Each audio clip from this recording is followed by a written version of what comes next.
प्रकरण 12. नको ते जर्मन नागरिकत्व. अराऊतल्या एका वर्षाच्या वास्तव्यानं अल्बर्टच्या मनावर अमिट ठसा उमटवला. हे वर्ष त्याच्यासाठी अनेक अर्थांनी महत्त्वाचं ठरलं. प्रकाश किरणावरून प्रवास करण्याची कल्पना त्याला इथे सुचलीच.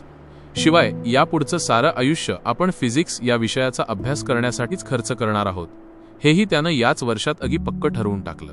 वर्ष संपता संपता फ्रेंच भाषेच्या वर्गासाठी त्यानं एक निबंध लिहिला. सुखी समाधानी माणूस सर्वसाधारणपणे आपल्या वर्तमानाबद्दल खूपच समाधानी असतो आणि भविष्याचा फार विचार तो करत नाही.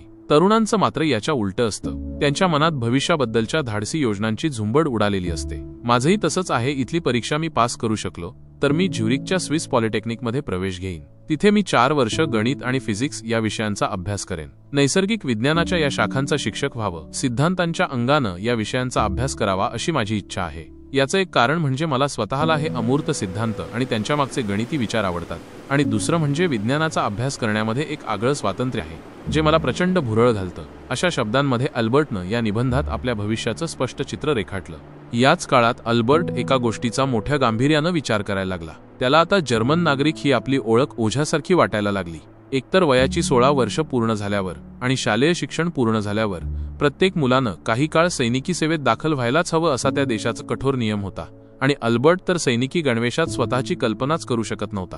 त्यात आता विंटलर कुटुंबाच्या सान्निध्यात राहताना योस्ट यांचे युद्धाला विरोध करणारे, शांततेचा, स्वातंत्र्याचा पुरस्कार करणारे विचारही त्याच्या मनात झिरपत चालले होते. आपल्या मायदेशाची युद्धखोर विचारसरणी, शेजारी राष्ट्रांचे घास घेत आपलं साम्राज्य विस्तारण्याची हाव, हे सगळं आता त्याला नकोसं वाटायला लागलं. कुणाच्याही दडपणाशिवाय मोकळा श्वास घेणं म्हणजे काय हे तर तो प्रत्यक्षच अनुभवत होता.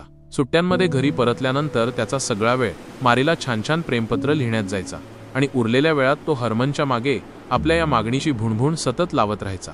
अखेर नाईलाजानं हर्मन राजी झाले आणि अल्बर्टनं मोठ्या उत्साहानं जर्मन नागरिकत्वाला सोडचिठ्ठी देण्याची प्रक्रिया सुरू केली. 28 जानेवारी 1896 रोजी अल्बर्ट जर्मनीच्या नागरिकत्वामधून अधिकृतरित्या मुक्त झाला. त्याला स्वित्झर्लंडचं नागरिकत्व मिळावं यासाठीची खटपट त्यानं सुरू केली, पण ते काम पूर्ण व्हायला तब्बल 5 वर्ष लागणार होती. त्यामुळे 1896 पासून पुढची 5 वर्ष अल्बर्टला देशच नव्हता. तो कुठल्याही देशाचा नागरिक नव्हता. अराऊमधलं 1 वर्ष काही कळायच्या आत संपून गेलं. तिथल्या परीक्षांचा निकाल खूपच चांगला लागला.